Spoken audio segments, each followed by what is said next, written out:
First with a prayer and then the flag salute. Pastor Mark's going to lead us. Let's pray. Lord, we thank you for the gift of this community, and we thank you for the school district, which is such a blessing in making this community such a great gift. And pray for blessings upon those at all levels of our education system, from the youngest students to the administration to the superintendent. We just pray for blessings upon all the bus drivers and the teachers, all who are part of making this whole system work. And we just pray for blessings upon them and their families. We pray for this meeting tonight, that you would bring order, that you'd bring wisdom, and that the leadership of the school district would just continue to lead this district to be be the strongest in the state. And we just pray that you would bless them, guide this meeting tonight so that this district could create students who grow up fully prepared intellectually, fully prepared socially, fully prepared physically as they're involved in athletics, and fully prepared musically and the arts and all the different things to prepare them to succeed for life. We pray this in Jesus' name. Amen. Amen. Thank you very much. Okay, if you'll stand, pledge.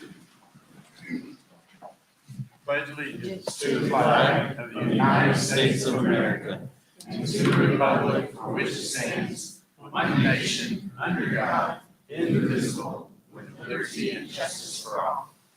Thank you. Okay, could we have a roll call, please? Absolutely. Mr. Colson. Here. Mr. Cunningham. Here. Mr. Sanders is not. Mr. Wells. Here. Mrs. Camp. Present. Okay, we'll move on to item 3 on our agenda, and that's the reports and comments from our superintendent. Well, settle in, because we got a lot.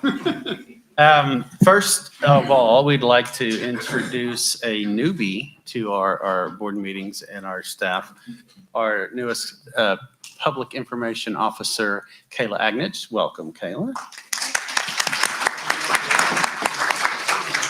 So this is her first board meeting, and she picked a good one. It's one of the longest of the year. So it is what it is. So we're going to start off with a couple of extracurricular items here, and let's start off with let's call it a preseason pep rally. All right, Coach. All right. Good evening. Thank you, Dr. Simmeroth, for inviting me. Chris called me yesterday, and anytime I have a chance to talk about baseball, I'm going to take advantage of it. But I am Ryan Phillips. I'm the head baseball coach here at Yukon High School. I know I'm a little underdressed here, but I wanted to wear some baseball gear for 2 reasons. 1, we like our gear, and 2, I didn't want you to think I was the offensive line coach. I have the offensive line body, but no, I'm not the offensive line coach. Anyways, I'm excited to talk about our program. The boys have been working hard since August. Anytime there's a new coach, especially for our seniors, there's a lot to learn. Expectations, rules, practice plans. But to be honest, they've been very good. They've worked hard. They're adjusting well. And so I'm excited about what we have to come or going forward. But anyways, the excitement and buzz around our program, that really comes from 2 groups. And one of them I just mentioned, the players. The stuff they do at practice, the stuff they do in the community, the stuff they do in the hallways, it creates the buzz and excitement for our program. The other group is the community. I'm a broken record when I talk about this job compared to any previous employment that I've had. The community is unreal. The support from the community is second to none. What we've noticed is people want to be involved and help. We just got to get out there and do it. And thank you guys for that.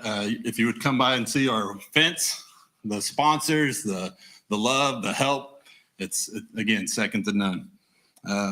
Some important dates that I just would like to mention while I'm here. We open up next week for scrimmages against Moore in a home game. March 2nd is opening day against PC North. March 20th, we're going to do a teacher appreciation night. March 28th is an alumni game. April 6th, we're going to have a Little League night. So if you have any Little Leaguers, we'd love for you guys to run out on the field with our guys. And April 14th is Military Appreciation Night. And then April 21st, Autism Awareness Game. But thank you for all the love that you've shown our program, and go Millers.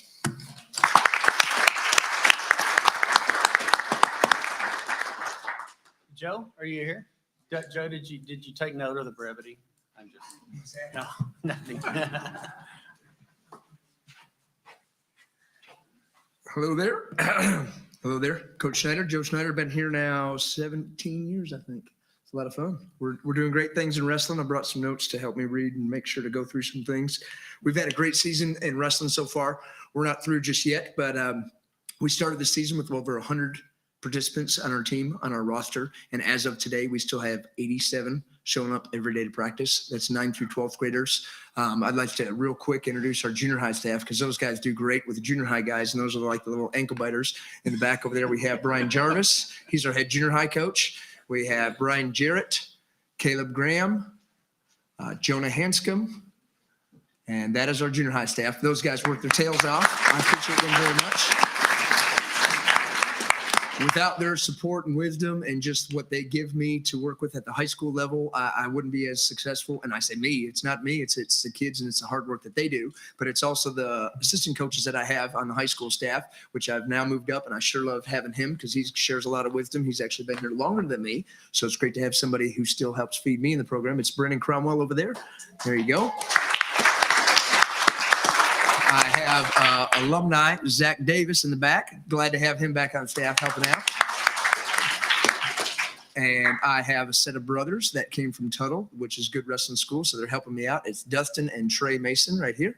There we go. And it's great to have those guys, because with the numbers we have, I need to have a big staff. I need to have lots of help and lots of people helping feed my way.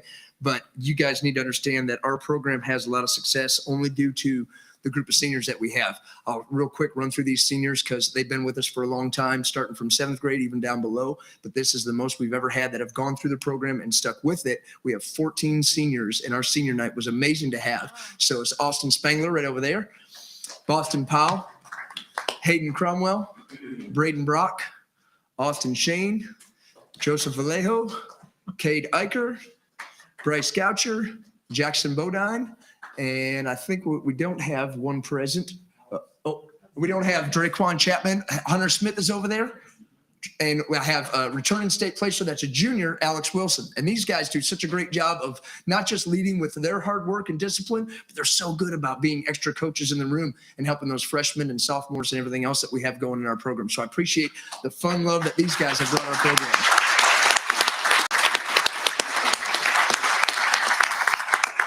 I would be remiss not to introduce these two young ladies who help us out. They're our senior mat maids. One of them is my daughter's because it's a family program, Emily Schneider, and the other one is Chloe Cromwell. They help out big time over there. So make sure to have them here.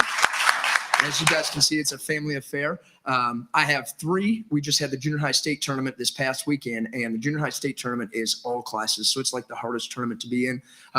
I think Destry Lawan had 87 individuals in his bracket, and he placed 3rd this year. So Destry, if you'll stand up, there you go.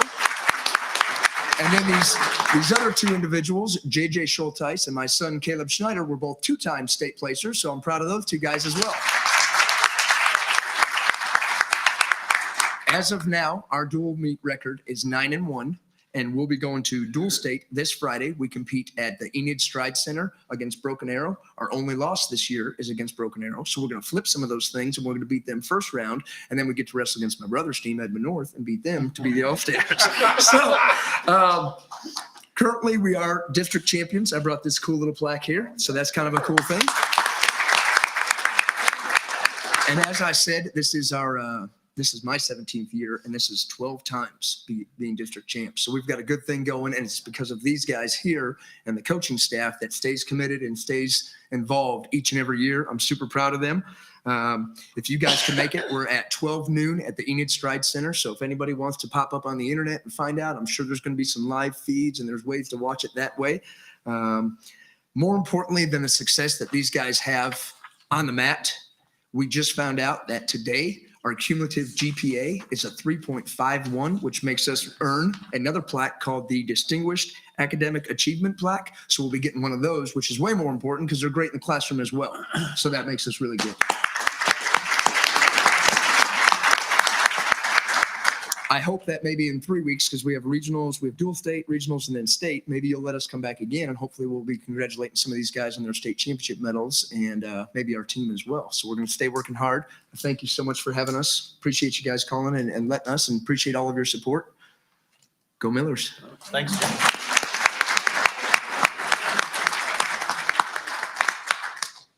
Okay, so in talking with Chris, and he asked me to do something tonight, and I thought, sure, I'd be happy to. And I've lost it. No, here it is. All right, so one of the things that, you talked about community coach, and one of the things that this community did was pass a $200 million bond issue. And to date, we have the first issue, which was just right around 14 million was the first release. We have spent approximately $12.5 million of that. So I'm not going to read every little detailed item, and I certainly could, thanks to Mr. Fendrick keeping that for us. But I'll just give you some highlights of some of the things. We spent $500,000 on softball, putting the turf down. We've spent a significant amount with tennis and some of the things that they wanted. We did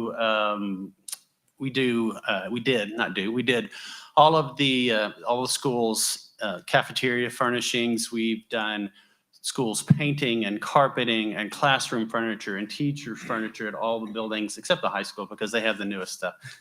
They may roll around again. We have spent significant amount of funding on replacing all of the security cameras and systems at our schools, all the schools, so they can take better care of our kids. We have, I think I've mentioned flooring. We spend a lot of it on some, not that that's really cool stuff, but some uncooler stuff, like paper. We talked about that a little bit. We spend money on textbooks. We spend, Mr. McDaniel's over there, probably right at $1 million a year on software, educational and organizational. So again, you got to keep in mind, these things that we're talking about right now are things that don't come out of our general fund so that we can continue to increase the number of teachers we have and what we pay those teachers. Let's go on down the look. Again, Discovery Education at all our sites, which is some educational platforms, textbooks. We have just so many things. We talk about our technology for our students, from the technology that you're using right now. All of that goes in there. We have our learning platforms, which I know that our students love so much, so that when we're out in the future for some of these snow days, we can go virtual. Yay. I was just looking for I didn't get anything from them. But that's expensive. That's stuff that we do, and the stuff that we use for our online schools as well. It's expensive, and we pay for some of that out of our bond money. Things like the board over there, which are our interactive displays that we put in all of our classrooms across the district. That comes out of bond money. That's $500,000 of technology right there that we use for learning. So there are a plethora of things that we use. The playgrounds that we've seen at our elementary schools. I know Mr. Hager's been working on some quotes for a couple more playgrounds this summer. All of our all of our marquees across the district. That's a large expense as well. So that's a brief but very extensive. Like I said, about $12.5 million of things that keep our district running. And those are the things, again, that make Yukon able to do some of the things that we do for teachers and students that other districts can't. You go around to some of the districts that can't pass bond issues, and you'll see what I'm talking about. We interviewed for elementary principal today, and more than once we had a couple people comment on how special Yukon is because we're just a step above. And hopefully we'll always be able to do that and to stay there. So that's, if you have any specific questions, and I have a spreadsheet here that I think I sent you guys about a month ago about that. But again, I'm more than happy to brag on the way our district manages very frugally, but provides all the resources that we possibly can for teachers. We outfit our schools better than anybody else in the state, I believe. And you'll see that pretty soon as we will be hopefully breaking ground on the new facilities at the high school in August, maybe September. We will we'll be interviewing for construction managers on the 20th and hopefully get the bids out and back in 60 to 90 days after that. And then we can start moving dirt, which will be so exciting. It'll be super exciting. Look at Melissa. She's just chomping at the bit. She's probably the most excited in the room about that. What a great segue. Speaking of Melissa, come up. Now I'm going to also talk about one more thing before, and Melissa will be able to be here to expand upon this. This year, our group did a really good job of doing the research and relating it to college success after high school when we decided to go to the SAT. This year, we had to go back to the ACT because last year the state, for some reason, decided not to enter into a contract with SAT. And so there's probably 6 to 10 districts, some of the larger districts in the state that decided they wanted to go SAT because of the correlation to success at the college level. But then we were sadly turned away, and we have to do the ACT again this year. So what we're going to do April 4th at the high school is we're gonna kind of mess with the schedule a little bit. So we're going to allow the students taking the ACT, we're going to have them come to school that day. Because it's better to test in your environment. And if we didn't do what I'm about to say, we wouldn't have space to do it. They'd all be crammed side by side, and that's not a conducive learning environment or testing environment. So for the high school on that day, we're going to move that to a virtual day. Melissa and Desiree and Diana and her staff worked very well together in a really, really good schedule for that day for those students that will not be there. But we were going to do that. What is that? About 4th. A month. Yeah, April 4th. Yeah. And that way, actually, it's 2 months. Yeah. So that way, we can give our students the best opportunity to be successful on that test on that day. And for those of you who are educators in the room, you know, in your environment, in your desk, in those classrooms is the best way to do it, and not sitting side by side with cardboard sheets between you. So, having said that, Melissa has a fantastic report for us. This is the annual. This is the annual dropout, a college remediation, and then dropout report. So I am going to just jump right in. A lot of this are reminders of the information. So by law, I'm required to present to you guys our college remediation report. Again, I always like to remind everybody that when we look at these college remediation numbers, this is for our kids that attended in-state public colleges and universities in the state of Oklahoma. So any of our kids that go out of state or any of our kids that go to private institutions within our state, that information is not reported back to the Oklahoma Regents for Higher Education. And so when you look at the data that we'll talk about today, just remember that those are in-state public colleges and universities. And again, as I always talk about, this data is really far behind. So the information that we'll talk about today is actually about kids that went to college or started college in the fall of 2020. So these would have been kids that graduated from Yukon in 2020. So as our population grows, at the high school, obviously, we're working to send more kids to college. So you can see that happened. So in 2020, there were 200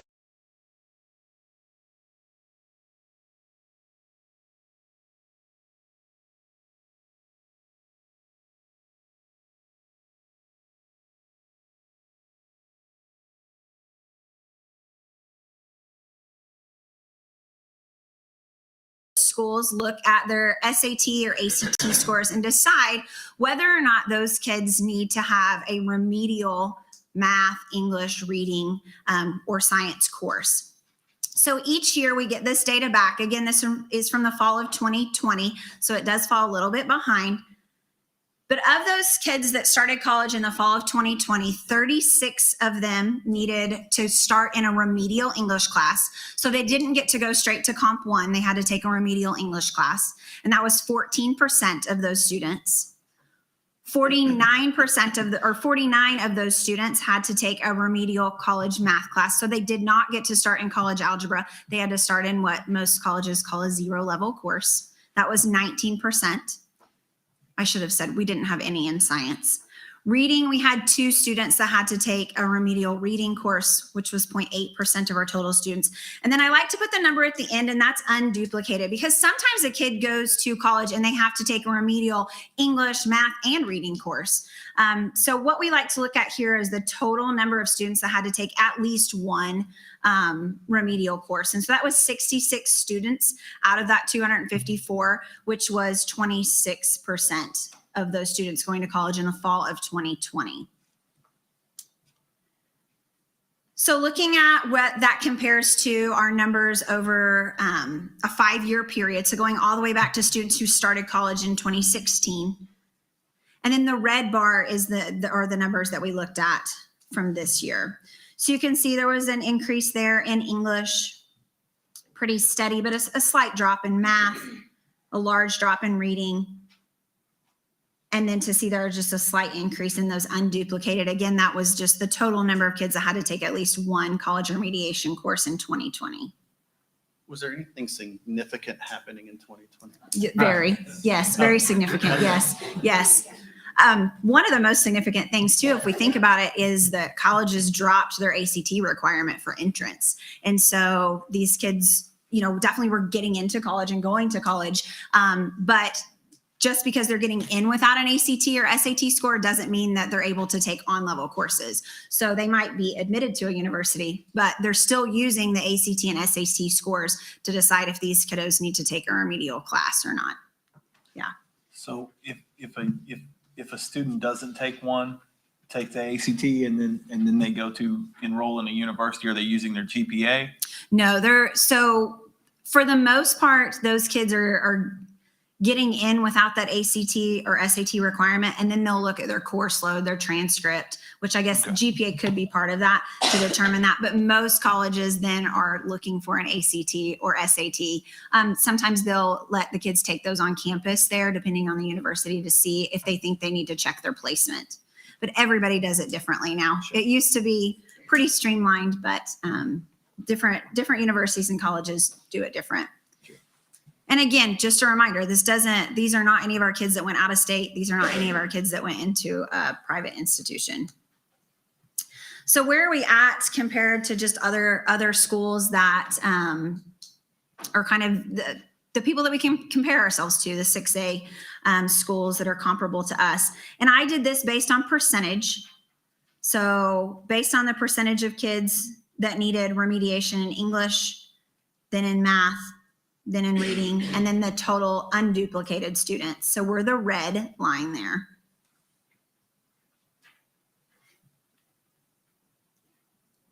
And again, these are fall of 2020 students from all of those schools. So everybody's getting this data. It just recently came out, so it comes out at the first of the year.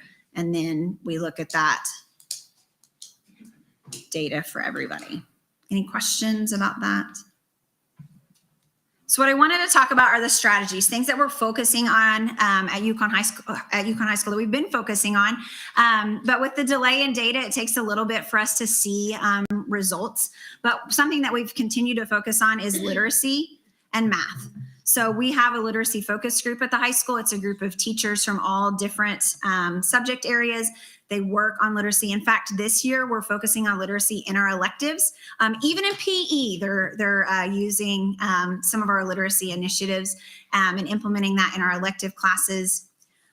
At the high school, we offer a course. It's actually SREB, which is a Southern Regional Education Board math course. We call it College and Career Math Ready. And so based on our students' scores in that junior SAT, now ACT for us, we take those scores and we look at where those kids need to be for their 4th year of math. So at Yukon, we require a 4th year of math. And if those students are right on the bubble of being able to, we think that we can really work hard with them and get them to take another ACT so that they won't have to take a college remedial math course. They take College and Career Math Ready. And so that course is actually designed by SREB to prepare those kids to go in and take that test again. We're also using Imagine Math this year in Algebra 1, and we just started using that in geometry to kind of help shore up some essential skills that some of the kids are deficient in when they come to us in the 9th grade.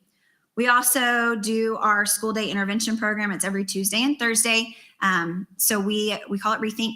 And Rethink so this is our 7th or 8th year to do Rethink. But one of the things that I'm most proud about with Rethink is the fact that we've decreased our number of Fs that students have earned in half. So before we started Rethink, about 3.6% of the grades that we assigned every semester were Fs. And now we sit just between 1.2 and 1.5 each semester. So a lot more kids passing a lot more classes, which you'll see when I go to the next part of my presentation, which we're going to talk about graduation rates and dropout, and you'll see where that's come into effect. So using that intervention program, we've switched over, like Dr. Simroth said, we're switching over to the ACT. And so really focusing on the trajectory. So this year, we gave our 9th graders the pre-ACT 8-9. We gave our 10th graders the pre-ACT, and then juniors will take the ACT. So we'll start to track that data and figure out how we can best serve those kids. Our teachers give common formative assessments approximately every 10 days. We analyze that data in teams in our PLCs with our teachers. We put the kids that need intervention into a Rethink session and really try to focus in on getting those kids to fill in the gaps for these kids before they go on to college, hopefully getting another SAT or ACT taken so that they don't have to take those remedial courses. And then really focusing this year on increasing our depth of knowledge in PLC. So really focusing in when we're teaching, making sure that what we're teaching is rigorous, and then making sure that when we're assessing our kids through those common formative assessments, that we're assessing them at a depth of knowledge appropriate or that matches or mimics the pre-ACT or ACT, so that we can make sure that our students are ready for the rigorous assessments that they'll face. So that is all the information that I have on college remediation. Do you guys have any questions about that before I move on to the dropout report? No? Okay. So again, back for my annual dropout report. So we are required by law to present this to you, and this is covers our students 9th through 12th. One of the great things about this report is that it's actually data from last year. So we don't have to wait several years to get this to you. So I know that I just talked about college remediation and now I'm talking about dropouts. So those are both two conversations to have. So before we jump into our dropout requirements, I want to talk just a little bit about graduation rates. So dropout numbers and graduation rates are not the same thing. So dropout we're going to talk about here in just a second, this is all of the kids that we lost track of or that dropped out during last school year. Graduation rate is the percentage of kids that we get to graduate within 4 years. So the clock starts ticking the day that a student starts 9th grade, whether they start 9th grade with us or in another district. When they start 9th grade, they have 4 years to graduate. With that, we track those kids and we produce then at the end of that 4 years, a number. Did they graduate or did they not? There's a really cool thing now with the state as well, where we get some credit back for kids who graduate in their 5th or 6th year. And so we work closely with Jody, the alternative school on that. But just so you kind of have an idea, again, before I start on the dropout, the graduation rate. So that's a yearly produced percentage based on those seniors that finished in 4 years. And so about 9 years ago, we sat at just around 85% was our graduation rate. And last year, our graduation rate was 96.23. It really is one of the highest of our school size in the state. And with 96% graduation rate, you can, think there are very, very few kids that are not graduating within 4 years. But however, working closely with Jody and her staff and getting those 5th and 6th year seniors into her program over at Yale, we've been able to achieve and get that number up to almost 99% at the end of that 5th year. And so we're really doing a great job. Lots of support at the school from the staff to get those kids graduated. So that wasn't part of what I had to present today, but I wanted to talk about graduation rates and dropout rates, and that those are two different things. I talked just a little bit about this, but we're going to talk. Dropout is everybody who left last year. So that could be if they left to get a GED, that still counts as a dropout. Even if they get the GED, we still calculate those as dropouts. If they leave for homeschool purposes, those count as dropouts. And then other reasons would be that they stopped showing up and we weren't able to find them. I have a phenomenal registrar who does a great job of sleuthing and figuring out where these kids are at and seeing if they've enrolled in other schools in our state or out of state as well. So last year, we had a total number of 22 students that dropped out at Yukon High School. So you can see that obviously we're working on, 2020 is there, and that's that anomaly, but really working again on a decline. And it's really, if you take 2020 out, it's the lowest we've had over that 5-year period. So 22 students during last school year. Of those students who are those 22, 7 of those students were on an IEP. 11 or half of those students were on free and reduced lunch. Their grade level, because remember, this is every student that started with us that didn't finish with us and we didn't know where they went. So 7 of those 22 were 9th graders, 5 of them were 10th graders, 8 of them were 11th graders, and 2 of them were seniors. So one of the things I want to talk about of those 22 kids and what are we doing and how are we able to, this kind of goes hand in hand with the graduation rate, and how are we able to achieve that? And so lots of things. We talked about Rethink, obviously, just a second ago with our school day intervention, but we also have a more intensive intervention, and that is Reboot. And we do Reboot every other Thursday in the fall and every Thursday in the spring. Reboot is held in the library, and we do that first, second, and third hour on Thursdays. And that is for academic behavior intervention. So students that are really, really far behind, lots of 50s, lots of missing assignments. So we help them focus in on where to get started. We also have Focus Fridays for our virtual school students. So they come in and spend time, if they're behind in their virtual classes, working on that. Our counselor principal teams, we have 5 of those. So we have 5 counselor principal teams that have a specific portion of the alphabet, and they meet weekly to discuss their at-risk students. And then they meet with me quarterly to talk about our at-risk students. So at any given time, any of them know who's on their radar and what we can do to help those kids get into one of these resource programs we've got here at the bottom. One of the best things that we started was our collaboration meetings with Yale. Jody and her team come over once a month, and we spend time meeting with them. We talk about the kids that are on the waiting list for Yale. We talk about their stories, where they're at, when can we get them in, what different possibilities there are for those kids.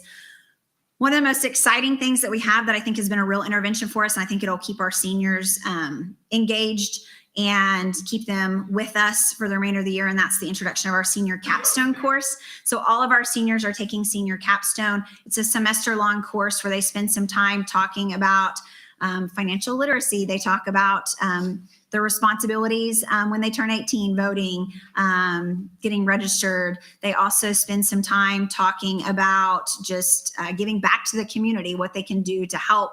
Also, they do some planning and prep for college or career through our program called Naviance. But the best thing that's coming from it is at the very end, they present a thing called a Miller moment. And I don't know if any of these seniors have done theirs yet, but they produce just a quick presentation. Their parents come. We had almost 100% participation for parents coming last semester, and they present their Miller moment. They talk about the things they learned in senior capstone, but at the very end, they say, really, they talk about their takeaways from their time and being a Yukon Miller. And so really keeping those seniors engaged in that class has been helpful. Before any of our kids leave to drop out or get a GED, they are required to meet with me. So I meet with every family that wants to leave to get a GED. You have to sign off as a school official that you're allowing that kid to get a GED. And so before signing that paper, I set up a meeting and all of those families meet with me. And what that does is it opens the door for me to talk about all of these resources that are available to our kids. And most of the time I can get them connected to one of these resources and keep them from leaving to get that GED. the resources that we have available, I talked about Yale. We also have MOVE, which is a program also housed on Jody's campus, and that's for long-term suspended students. We have Project Connect at Canadian Valley, where the kids go to a career tech program half a day. The other half of the day, they are out there in an alternative school type setting. We have CCEC, which is our alternative school at the Juvenile Bureau. We have a student assistance program, at-risk counselor that runs that.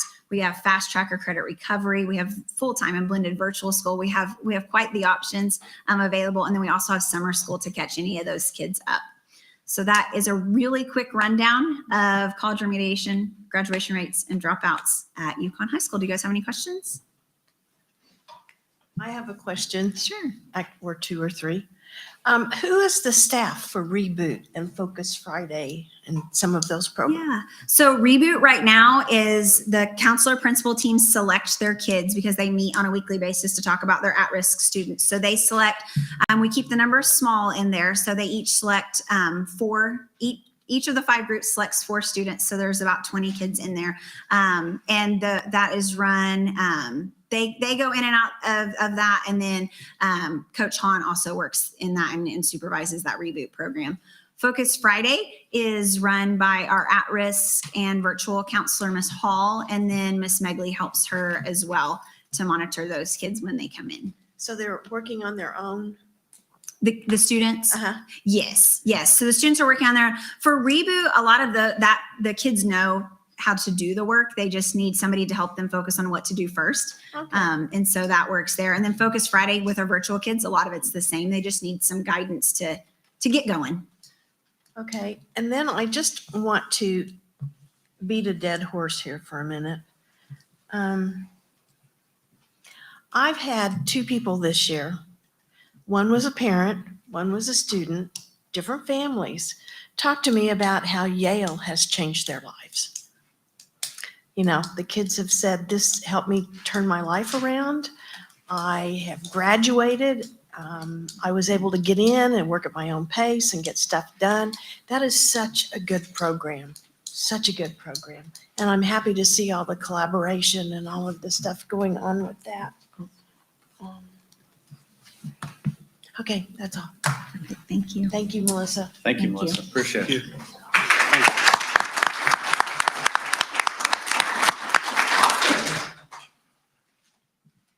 I'm finished. You're finished. Yeah, that's good stuff. Okay, well, moving on then, we're ready for board member communication and announcements. Hold on, guys. You're almost ready. Just be patient. Yeah, we won't keep you all evening. hours.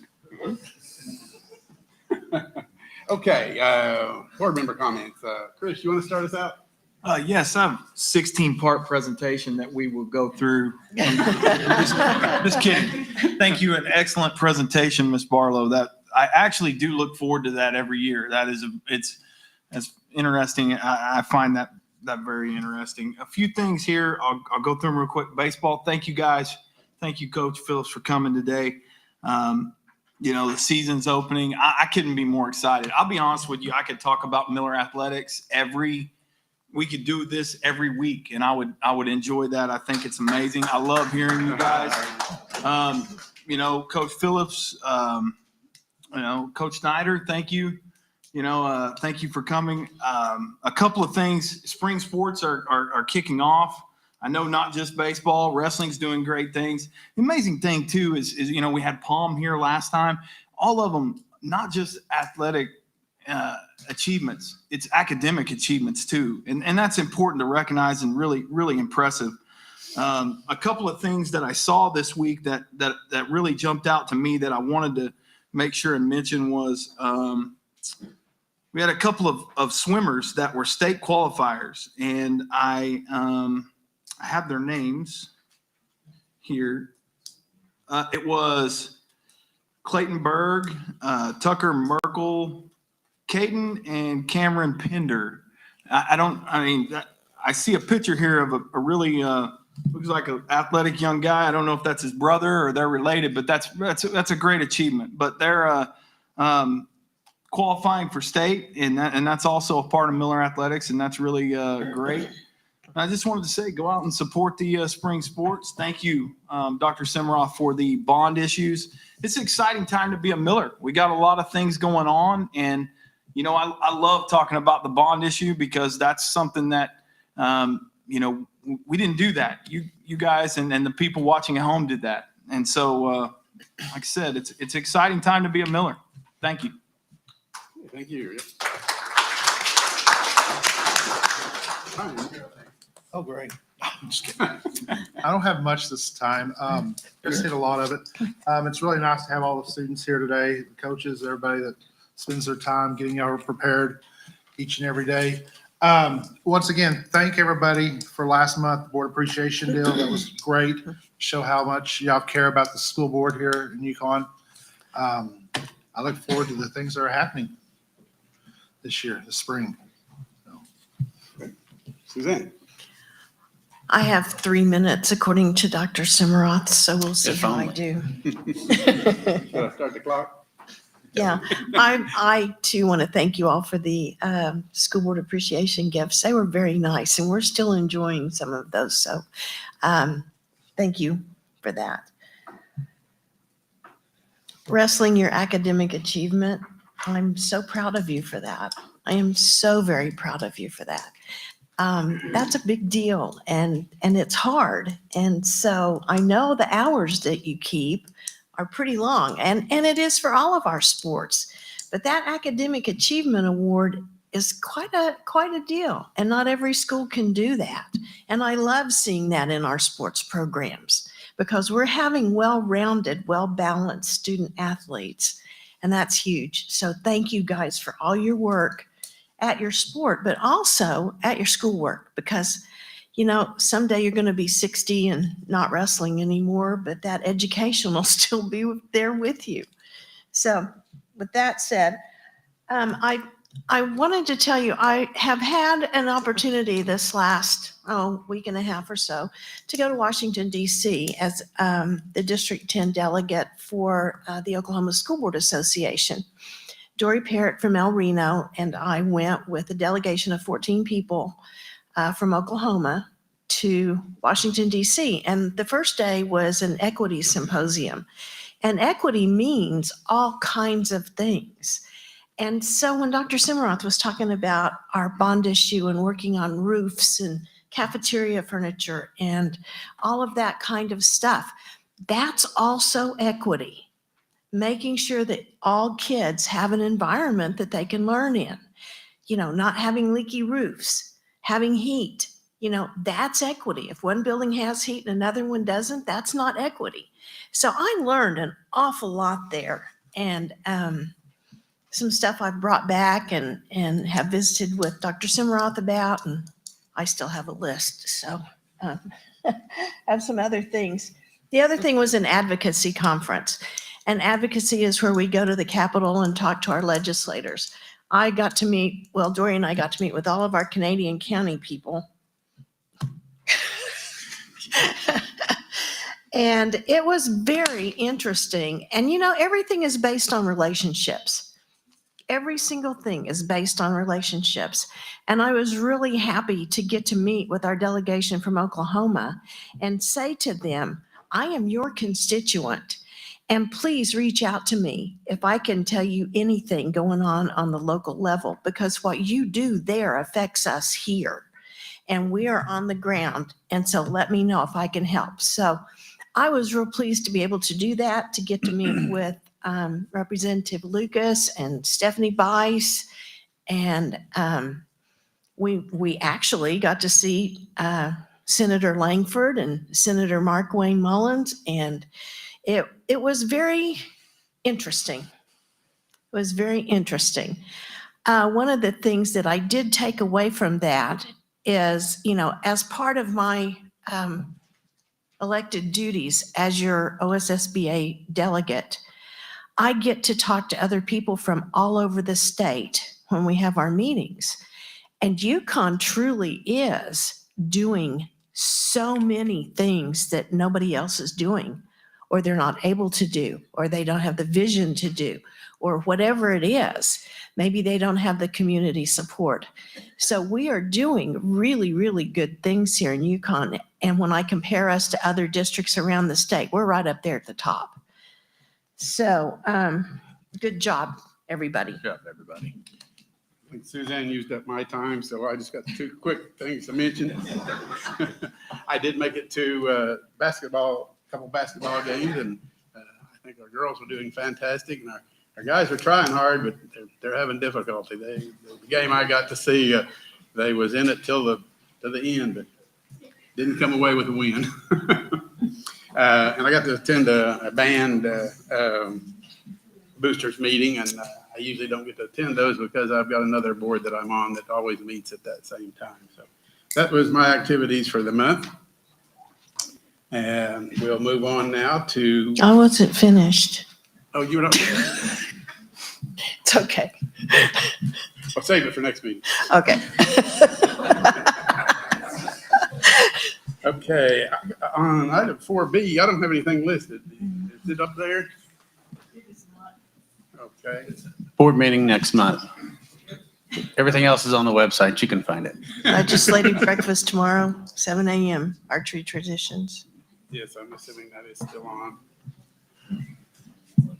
And that's kind of good to attend if our elected officials are there. And I'm not sure with the activities at the state capitol right now, whether they'll make it. They try to make it as often as they can. We've got some real good elected officials that try to meet with us on a regular basis. Yeah. Okay, communications, did we have any? Thank you. Okay, now would be the time. If you want to leave, feel free. Bye, guys. We Thanks for get down to coming. business now. Run. You don't have to. You can stay. Thank you, guys. Yeah. Good luck to every one of you guys, man. I like that hair. That's strong hair. That's strong. Strong. I got one of mine. Same look. That's 1982. Thank you, sir. That's 1982 all over again. How are you? Dr. Simrod. Heck yeah. Thank you. Can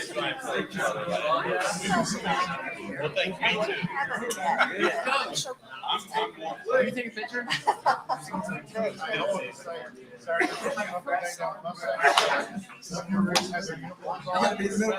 Let's go. It was great, man. I'll see you soon. I'll see you next week. Make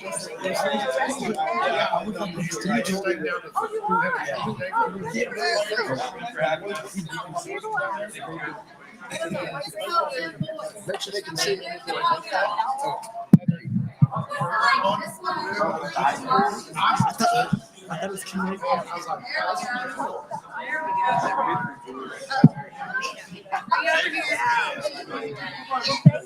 I was gonna move it, but why would I move it? It's the rest of it. Yes. Thank you for coming. Thank you, sir. I love you guys. Y'all kind of kneel down. Somebody kneel down. Some people kneel down. Zach, kneel down. Yep, Cowboy fan, kneel down. Scrunch in. 1, 2, 3. There we go. Miller. Here we go. Maybe we should go photo bombing. Yeah. Maybe we should just go home. That's not too bad for on the fly. Okay, now you're Oh.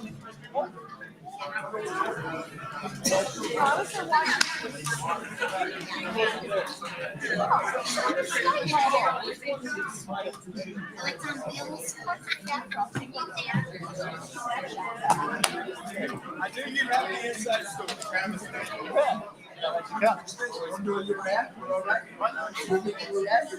that was good. I wish that was fun. Thank you. You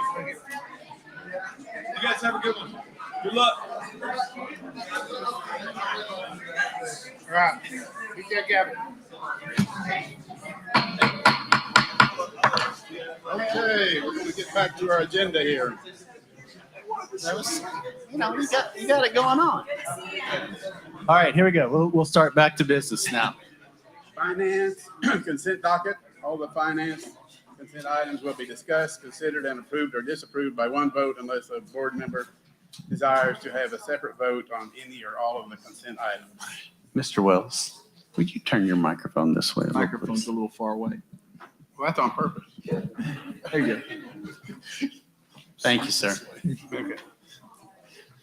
Now, do we have any discussion or comments or questions on the consent docket? If not, I would entertain a motion. Well, wait a minute. We didn't have a child nutrition report. We'll double up next month, Okay, thank you. Mr. Um, Chuck.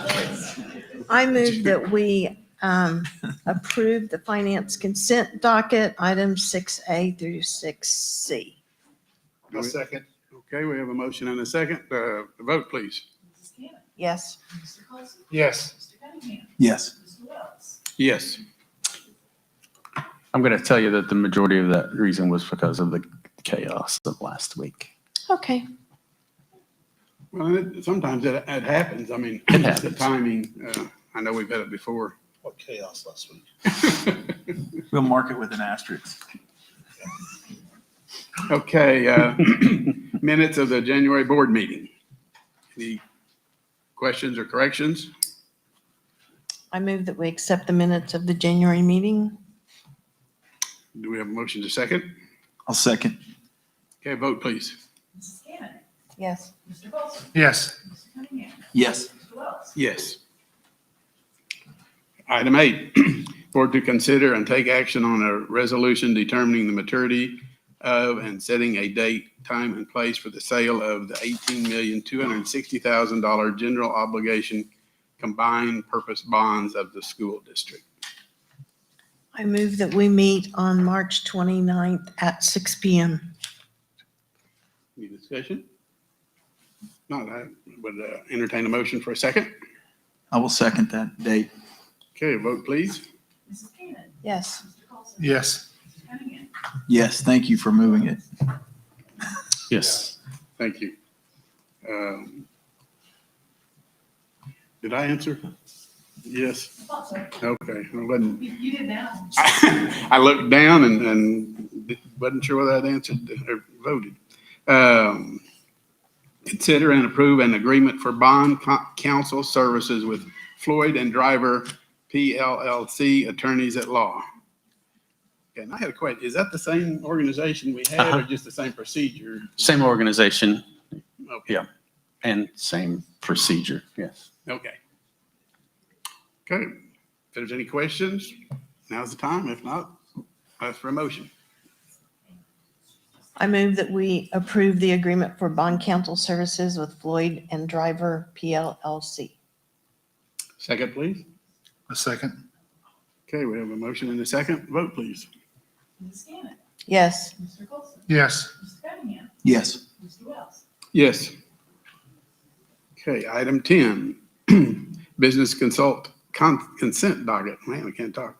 All of the consent items will be discussed, considered, and approved or disapproved by one vote unless a board member requests to have a separate vote on any or all of the consent items. I move that we approve item 10, wait a minute, number 10, items A through F. A second. Okay, we have a motion and a second. Vote, please. Mrs. Cannon. Yes. Mr. Coulson. Yes. Mr. Cunningham. Yes. Mr. Wells. Yes. New business, do we have it? You know, oddly enough, we do. This is a very rare occasion for us, but again, with whatever it was that happened last week, we had some situations arise that we need to adjust our school calendar just a bit. And poor everybody panics out there. What we are proposing to do is we had a professional development day scheduled for February 20th.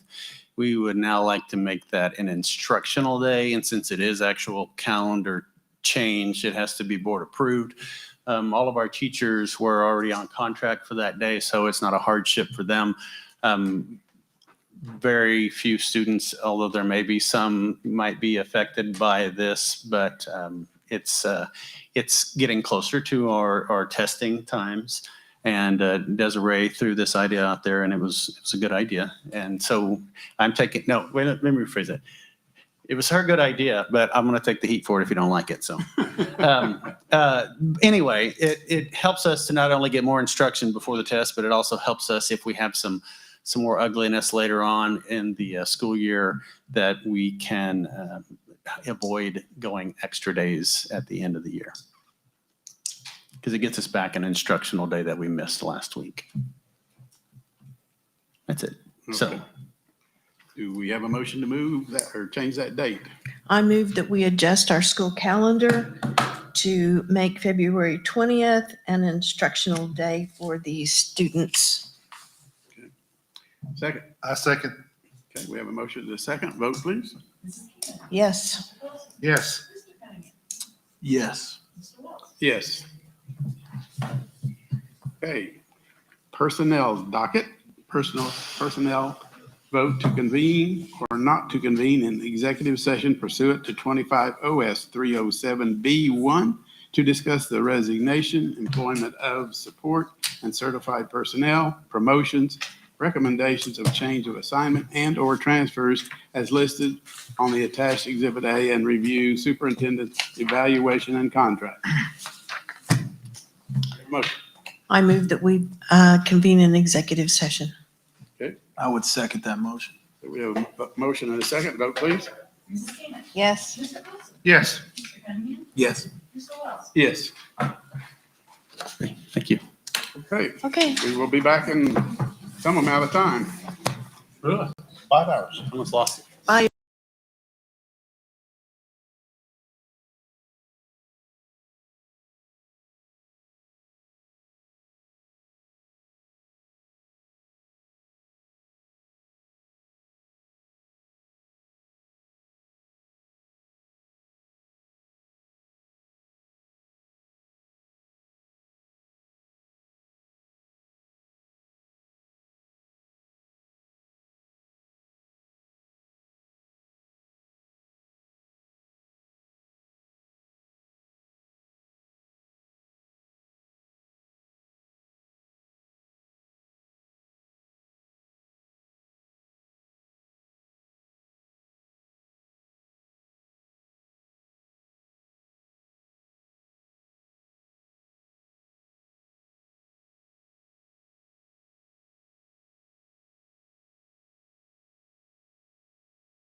Dude, you just have that. We're ready to get back into session here.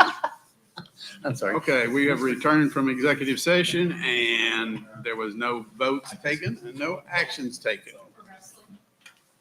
Okay, now then, we're ready for 12C, discussion and possible action on the attached Exhibit A, personnel items, superintendent evaluation and superintendent's contract.